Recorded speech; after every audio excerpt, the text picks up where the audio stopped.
الرجيم أما بعد فأعوذ بالله من الشيطان الرجيم بسم الله الرحمن الرحيم رب اشرح لي صدري ويسر لي واحلل عقدة من لساني يفقهوا قولي ربنا زدنا علما اللهم فقهنا في الدين ربي يسر ولا تعسر وتمم بالخير اللهم بارك لنا في أوقاتنا اللهم أيدناه بروح القدس آمین یا رب العالمین۔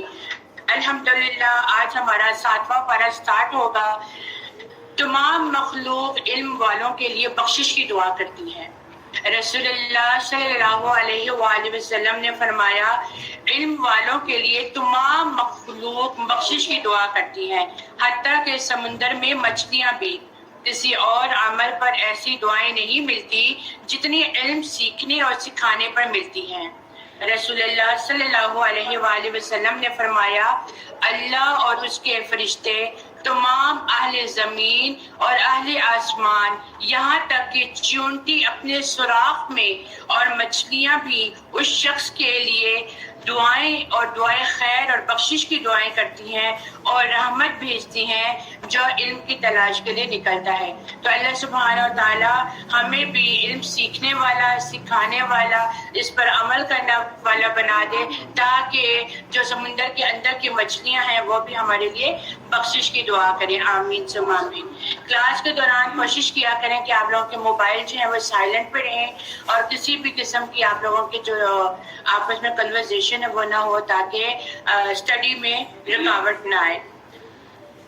7واں پارہ وَإِذَا سَمِعُوا مَا أُنزِلَ إِلَى الرَّسُولِ تَرَى أَعْيُنَهُمْ تَفِيضُ مِنَ الدَّمْعِ مِمَّا عَرَفُوا مِنَ الْحَقِّ يَقُولُونَ رَبَّنَا آمَنَّا فَاكْتُبْنَا مَعَ الشَّاهِدِينَ۔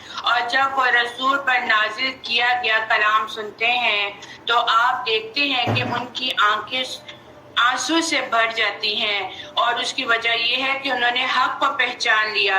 وہ کہتے ہیں کہ اے ہمارے رب، ہم ایمان لے آئے، لہذا تو ہمارے نام گواہی دینے والوں کے ساتھ لکھ دیں۔ اللہ کے کلام کو سن کے رونا صالحین کا کردار ہوتا ہے۔ علماء اللہ کی خشیت رکھتے ہیں اور روتے ہیں جب اللہ سبحانہ و تعالیٰ کا وہ کلام سنتے ہیں، لیکن وہ بے ہوش نہیں ہوتے ہیں۔ وہ کیا کرتے ہیں؟ وہ دعائیں کرتے ہیں، وہ اپنے بخشش کی دعائیں کرتے ہیں، آنسو بہاتے ہیں عاجزی اور انکساری کے ساتھ۔ یاد رکھیں 3 افراد کی آنکھیں قیامت کے دن آپ کو نہیں دیکھیں گی۔ پہلی کون سی؟ وہ آنکھ جو اللہ کے ڈر سے ڈو پڑی۔ بنیادی طور پر یہ آیت نجاشیوں کے لیے ہے جو عیسائیوں کا بادشاہ تھا، اور اس کے ساتھیوں کے بارے میں اتری۔ جب حضرت جعفر نے سورہ مریم کی آیت سنی تو وہ رو پڑے۔ وَمَا لَنَا لَنُؤْمِنُ بِاللَّهِ وَمَا جَاءَنَا بِالْحَقِّ وَنَطْمَعُ أَن يُدْخِلَنَا رَبُّنَا مَعَ الْقَوْمِ الصَّالِحِينَ۔ اور ہمارے پاس کیا عذر ہے کہ ہم اللہ پر اور جو حق ہم تک پہنچا ہے اس پر ایمان نہ لائے، اور ہم امید رکھتے ہیں کہ ہمارا رب ہمیں نیک لوگوں کے گروہ میں داخل کر دے گا۔ چنانچہ انہوں نے جو کہا اس کے عوض اللہ انہیں ایسے باغ دے گا جن کے نیچے نہریں بہتی ہیں، وہ ان میں ہمیشہ رہیں گے، اور یہ نیکی کرنے والوں کی جزا ہے۔ اور جن لوگوں نے کفر کیا اور ہماری آیتوں کا جھٹلایا وہی دوزخی ہیں۔ اے لوگو جو ایمان لائے ہو، وہ پاکیزہ چیزیں حرام مت ٹھہراؤ جو اللہ نے تمہارے لیے حلال کی ہیں، اور تم حد سے زیادہ نہ گزرو، بے شک اللہ حد سے گزرنے والوں کو پسند نہیں کرتا۔ ایمان والوں کے لیے عمدہ اور پاکیزہ چیزیں حلال کی گئی ہیں، طیب چیزیں کھانا جائز ہیں، اور طیب و پاک چیزوں میں زیادہ اسراف کرنے کو بھی منع کیا گیا ہے۔ جہاں پہ کہا گیا ہے طیب چیزیں کھائیں، جائز چیزیں کھائیں، لیکن حد سے بھی تجاوز نہ کریں اور اسراف نہ کریں، بیلنس رکھنا۔ یعنی کہ اللہ تعالیٰ نے دے دیا ہے کہ حلال چیزوں کا استعمال کرو تو بس اس کو استعمال ہی کرتے جاؤ اور حد سے زیادہ گزر جاؤ، یہ بھی غلط ہے۔ اب اللہ تعالیٰ ہمیں کہتا ہے کہ آپ لوگوں کے لیے جو حلال چیزیں کی گئی ہیں آپ وہ کھاؤ، مرغی کھاؤ اور گوشت کھاؤ، دودھ پیو، کھجور کھاؤ، اس کا مطلب نہیں یہ حلال ہے تو بس ہم اس پہ اندھا دھندی بس شروع ہی ہو جائیں. ہر چیز کا ایک اعتدال ہوتا ہے، میانہ روی کے ساتھ ہر کام کرنا چاہیے. وَكُلُوا مِمَّا رَزَقَكُمُ اللَّهُ حَلَالًا طَيِّبًا، اور اللہ نے تمہیں جو حلال پاکیزہ رزق دیا ہے اس میں سے کھاؤ، اور اللہ سے ڈرو جس پر تم ایمان رکھتے ہو. ایمان کس بات کا تقاضا کرتا ہے؟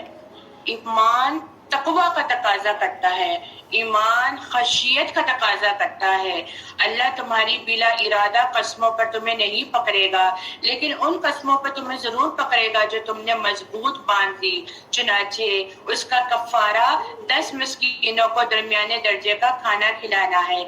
اب بعض اوقات کیا ہوتا ہے کہ انسان کی زبان پر ایسے الفاظ آ جاتے ہیں جس کے پیچھے اس کی نیت نہیں ہوتی ہے، اور اس کے منہ سے ایسے تقیہ کلام کی قسمیں نکل جاتی ہیں، تو اس پر اللہ سبحانہ و تعالیٰ کہتے ہیں میں پکڑ نہیں کروں گا کہ جس کے پیچھے کوئی ارادہ نہ ہو. آج صبح ایک شخص کے ساتھ میں بیٹھی تھی تو بلا ارادہ ان کے منہ سے نکل آیا اللہ نے غلطی کی فلاں کو بنا کے. تو اس وقت پہ میں نے کہا نہیں نہیں توبہ کرے، اور کیا تھا بلا ارادہ ان کے منہ سے نکل آیا. اس وقت میں نے ان کو روکا کہ نہیں، اللہ سے کبھی غلطی ہو ہی نہیں سکتی ہے. اللہ تعالیٰ کا ہر کام جو ہوتا ہے اس کے اپنے اس کی سوچ کے مطابق ہوتا ہے، وہ کبھی غلطی نہیں کر سکتا. ایک وہی ذات ہے جو کبھی غلطی نہیں کرتی. انسانوں سے تو غلطی ہو جاتی ہے لیکن ان سے نہیں ہوتی. تو میں نے ان کو اس وقت توبہ کرے، استغفار پڑھے آپ کہ آپ کا ارادہ نہیں تھا لیکن ایسے الفاظ آپ کے منہ سے نکل آئے، تو اس پر آپ توبہ کر لیں. تو اس پر انہوں نے الحمدللہ توبہ کر لی. تو یہ تھا کہ ہم نے ایک نیکی کی طرف ہاتھ بڑھایا اور ہم نے کہا نہیں یہ بات غلط ہے، اور اس سے بڑھ کر کیا یہ کہ ماننے سننے انہوں نے مان لیا کہ ہاں میں نے غلطی کی ہے. تو اور پھر کہتے ہیں لیکن اگر کوئی پختہ ارادہ کر کے قسم کھا لیتا ہے تو اللہ تعالیٰ پھر اس قسم کا مواخذہ کرتے ہیں، کیونکہ نبی کریم صلی اللہ علیہ وآلہ وسلم کا فرمان ہے جس نے جان بوجھ کر جھوٹی قسم کھائی اس پر مواخذہ کیا جائے گا، اس پر اس کو پکڑا جائے گا. یہ جرم ہے اور اس کا ٹھکانہ جو ہے وہ جہنم ہے. لیکن اگر اب اس کے کفارے کی بات آتی ہے تو اس کے کفارے میں کیا ہے کہ 10 مسکینوں کو درمیانے درجے کا کھانا کھلانا ہے. تو جو تم اپنے اہل و عیال کو کھلاتے ہو یا انہیں کپڑے پہنانا ہے یا ایک گردن غلام آزاد کرانا ہے، پھر جو اس کی طاقت نہیں رکھتا تو اسے 3 دن کے روزے رکھنا ہے. یہ تمہاری قسموں کا کفارہ ہے. جب تم قسم کھا کر توڑ بیٹھو تو تم اپنی قسموں کی حفاظت کرو. اللہ اسی طرح تمہارے لیے اپنی آیتوں کو بیان کرتا ہے تاکہ تم شکر ادا کرو. یا ایھا الذین آمنوا انما الخمر والمیسر والانصاب والازلام رجس من عمل الشیطان، اے لوگو جو ایمان لائے ہو، بے شک شراب اور جوا، آستانے اور فال نکالنے کے تیر سب برے اعمال ہیں، سب برے کام ہیں، سب گندے کام ہیں اور شیطان کے عمل سے ہیں. بس تم ان سے بچو تاکہ تم فلاح پا جاؤ. دیکھیے خمر کا مطلب کیا ہے؟ شراب. اور شراب کیا ہوتی ہے؟ جو عقل کو ڈھانپ لیتی ہے. ٹھیک ہے، اگر اس کو تھوڑا سا اور بڑھا دیا جائے تو خمار لکھ دیا جاتا ہے، خا زیر میم الف ماء را. خمار کا مطلب ہوتا ہے جو عورت کے سر اور سینے کو ڈھانپ دے. دونوں میں اب فرق ہے نا، تھوڑی سی لفظوں کی وضاحت سے معنی کا تبدیل ہو جانا. اسی لیے کہتے ہیں کہ قرآن کی جب بھی تلاوت کی جائے تو قرآن کی تلاوت میں ہر الفاظ کو، ہر تلفظ کو صحیح ادا کرنا چاہیے. ذرا سا زیادہ بڑھ جانے پہ لہانی جلی ہو جاتی ہے اور اس کے معنی بدل جاتے ہیں جس کا ہمیں پتہ نہیں چلتا. تو یہاں پہ خمر سے مراد ہے کہ شراب جو عقل کو ڈھانپ لے، اور خمار سے مراد ہے کہ جو عورت کے سر اور سینے کو ڈھانپ لے. یعنی کہ شراب پینا، جوا کھیلنا اور تیر بازیاں کرنا اور ہاتھ دکھانا، یہ سب کچھ کرنا، یہ کیا ہے؟ یہ شیطانی اور گندے کام ہے. نبی پاک صلی اللہ علیہ وآلہ وسلم نے فرمایا شراب خباثت کی جڑ ہے، جس نے شراب پی اس اس کی 40 دن کی نماز قبول نہیں ہوگی، بس وہ جہالیت کی موت مرے گا۔ جس کے پیٹ میں شراب ہو، یہ ایمان سے محروم کرنے والا فعل ہے۔ بے شک شیطان چاہتا ہے کہ تمہارے درمیان شراب اور جوئے کے ذریعے سے دشمنی اور بغض ڈال دے اور تمہیں اللہ کے ذکر اور نماز سے روک دے۔ پھر کیا تم ان شیطانی کاموں سے باز نہیں آتے ہو؟ یعنی شراب سے کیوں منع کر دیا گیا کہ گھروں میں شراب پینے سے بدمزگی پیدا ہو جاتی ہے، ایک دوسرے سے دشمنیاں شروع ہو جاتی ہیں اور بغض اور عداوت جنم لیتی ہے، عقل ماری جاتی ہے اور دوریاں پیدا ہو جاتی ہیں۔ سب سے بڑھ کر اور کیا ہے کہ اللہ کے ذکر سے بندہ محروم ہو کے رہ جاتا ہے، نماز سے رک جاتا ہے، اس کی عقل کسی طرح بھی کام نہیں کرتی، اس لیے شراب سے منع فرما دیا گیا ہے۔ وَأَطِيعُوا اللَّهَ وَأَطِيعُوا الرَّسُولَ وَاحْذَرُوا فَإِن تَوَلَّيْتُمْ فَاعْلَمُوا أَنَّمَا عَلَى رَسُولِنَا الْبَلَاغُ الْمُبِينُ۔ اور تم اللہ کی اطاعت کرو اور رسول کی اطاعت کرو اور احتیاط کرو، بس اگر تم حق سے پھر جاؤ تو جان لو کہ ہمارے رسول پر تو صرف کھول کر پہنچا دینا لازمی ہے۔ اللہ اور رسول کی اطاعت کا ہر جگہ پہ پیغام دے دیا گیا کہ اللہ کی اور رسول کی اطاعت کرو، اور لیکن ماننے والے پھر بھی نہ مانے تو رسولوں کا کام کیا تھا؟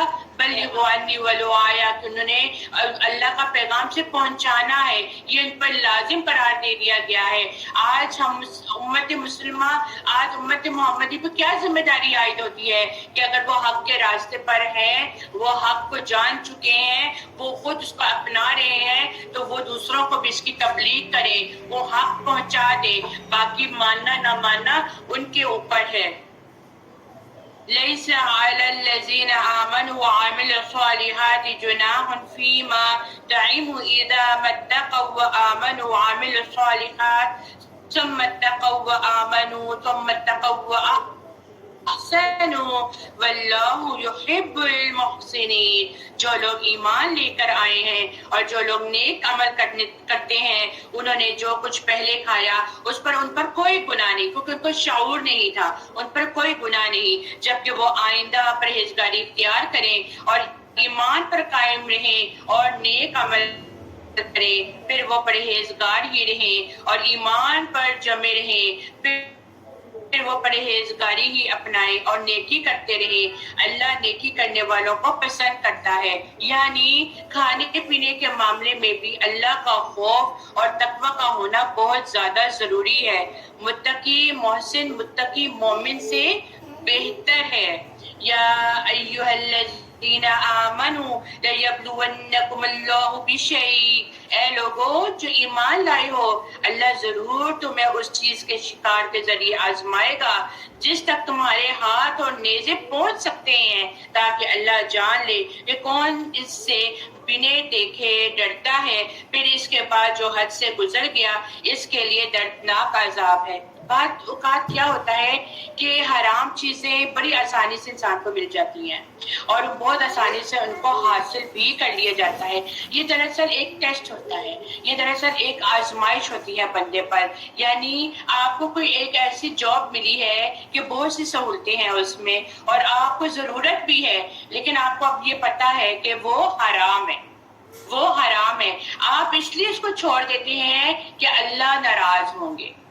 ٹھیک ہے، اللہ ناراض ہوں گے۔ یہ آ گئی نا تقویٰ کی بات کہ جب ہم اللہ سے ڈرتے ہیں، ایک چیز ہماری پہنچ میں ہے، ہمیں ضرورت ہے اور ہم اس کو اس لیے نہیں لے رہے کہ وہ حرام ذریعے سے کمایا جا رہا ہے، اس میں بہت منافع ہے، نفع ملے گا، بہت پیسہ آئے گا، بہت مال ملے گا، لیکن وہ کمایا ہوا جو راستہ ہے وہ حرام کی طرف لے کے جاتا ہے، تو ہم کیوں چھوڑ دیتے ہیں؟ ہم اس لیے چھوڑ دیتے ہیں کیونکہ اللہ سبحانہ تعالیٰ کی ناراضگی مول لینا نہیں چاہتے ہیں۔ جیسے اس آیت سے پتہ چلتا ہے کہ مسلمان صلح حدیبیہ کے سفر میں جا رہے تھے اور احرام کی حالت میں شکار ان کے نزدیک تھا۔ یہ جہاں پہ بات کی جا رہی ہے نا، جس تک تمہارے ہاتھ اور نیزے پہنچ سکتے ہیں، احرام کی حالت میں تھے اور شکار ان کی پہنچ میں آ گیا تھا، انہیں ضرورت بھی تھی لیکن انہوں نے اپنے ہاتھوں کو روک کیوں روک رکھا؟ کیونکہ اللہ سبحانہ تعالیٰ نے کہہ دیا تھا کہ احرام کی حالت میں شکار حرام ہے، ٹھیک ہے، اس صورت میں انہوں نے اپنے ہاتھوں کو روک دیا۔ پھر کیا کہا جاتا ہے کہ اے لوگوں جو ایمان لائے ہو، جب تم احرام کی حالت میں ہو تو شکار نہ مارو، اور تم میں سے جو کوئی بھی جان بوجھ کر اس حالت میں شکار مارے، جو جانور اس نے مارا ہوا ہے تو اس کے برابر ایک جانور مویشیوں میں سے پھر فدیہ دے دے، یعنی کہ دم دے دے۔ اب کعبہ کی حدود میں ہے، وہاں پہ احرام پہنا ہوا ہے، شکار کر لیا تو اس کے اوپر کیا واجب ہو جاتا ہے؟ دم واجب ہو جاتا ہے، اور اس نے کعبہ کی حدود میں رہ کے ہی دم کو دینا ہوتا ہے، فدیہ دینا ہوتا ہے، جس کا فیصلہ تم میں سے دو انصاف کرنے والے کریں گے۔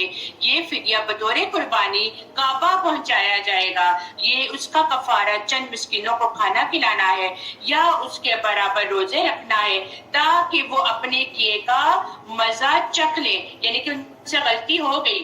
اب ان پر ایسا یہ دم ڈالنا، آپ کو پتہ ہے یہاں کی کرنسی اور وہاں کی کرنسی میں بہت زیادہ فرق ہے، اور جب وہاں پر ان پر دم ڈالا گیا، انہوں نے دم دے دیا تو ان کا کتنا، یعنی کہ اس کے اوپر ان کی لاگت لگی ہے نا۔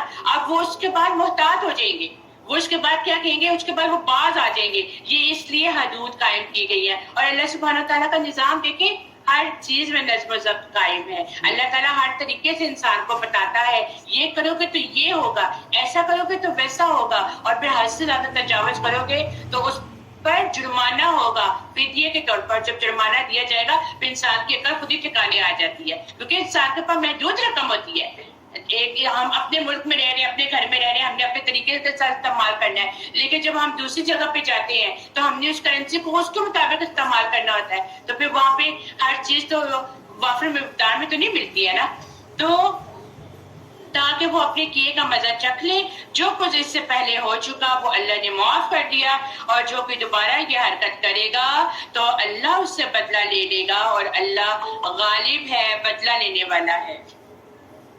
لَكُمْ صَيْدُ الْبَحْرِ، تمہارے لیے دریا کا شکار پکڑنا اور اس کا کھانا حلال کیا گیا ہے، تمہارے انتفاع کے واسطے اور مسافروں کے واسطے، اور خشکی کا شکار پکڑنا تمہارے لیے حلال کیا گیا ہے، جب تک تم حالت احرام میں رہو، اور اللہ تعالیٰ سے ڈرو جس کے پاس جمع کیے جاؤ گے۔ اللہ نے کعبے کو جو کہ ادب کا مکان ہے، لوگوں کے قائم رہنے کا سبب قرار دے دیا، اور عزت والے مہینوں کو بھی، اور حرم میں قربانی والے جانوروں کو بھی، اور ان جانوروں کو بھی جن کے گلے میں پٹے ہو، یہ اس لیے تاکہ تم اس بات کا یقین کر لو کہ بے شک اللہ تمام آسمانوں اور زمین کے اندر کی چیزوں کا علم رکھتا ہے، اور بے شک اللہ سب چیزوں کو خوب جانتا ہے۔ تم یقین جانو کہ اللہ تعالیٰ سزا بھی سخت دینے والا ہے، اور اللہ تعالیٰ بڑی مغفرت والا اور بڑی رحم والی ذات ہے۔ یہاں پہ دیکھیے رحمت، پچھلے جتنے بھی آپ لوگوں نے پارے پڑھ چکے ہیں دورہ قرآن میں، اللہ کی رحمت کی بات ہوتی آئی ہے کہ رحمت اللہ کی صفت ہے اور عذاب اس کا فعل ہے۔ سزا اور جزا میں اللہ کی رحمت ہی غالب آتی ہے، تو ہر وقت اللہ سبحانہ تعالیٰ سے اللہ کی رحمت کی دعا کیا کریں، اللہ سے مانگا کریں کہ اللہ تعالیٰ ہم پر اپنی رحمت کا فضل کرے، ہم پر اپنی رحمت تمام کرے، کیونکہ اللہ کی رحمت ہوگی تو ہمارے چھوٹے سے گناہوں کو بھی ہم جب توبہ استغفار کرتے گزریں گے تو اللہ کی رحمت ہمیں ڈھانپ لے گی۔ ما علی الرسول الا البلاغ، رسول کے ذمے تو صرف پہنچانا ہے، اور اللہ تعالیٰ سب جانتا ہے جو کچھ تم ظاہر کرتے ہو اور جو تم چھپاتے ہو۔ آپ فرما دیجئے کہ ناپاک اور پاک چیزیں برابر نہیں ہو سکتی، گویا آپ کو ناپاک اور ناپاک کی کثرت بھلی لگتی ہو۔ اللہ تعالیٰ سے ڈرتے رہو اے عقل مندو تاکہ تم کامیاب ہو۔ یہاں پہ دیکھیں اللہ سبحانہ تعالیٰ نے یہاں پہ بتا دیا کہ پاک اور ناپاک چیزیں کبھی برابر نہیں ہو سکتی ہیں۔ پاک چیز پاک اثرات رکھتی ہیں اور آخرت کے لیے بھی مفید ہے۔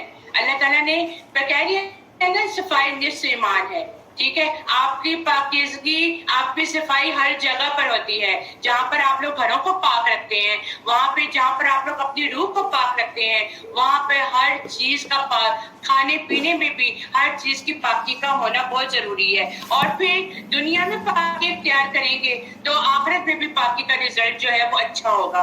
اور اللہ سبحانہ تعالیٰ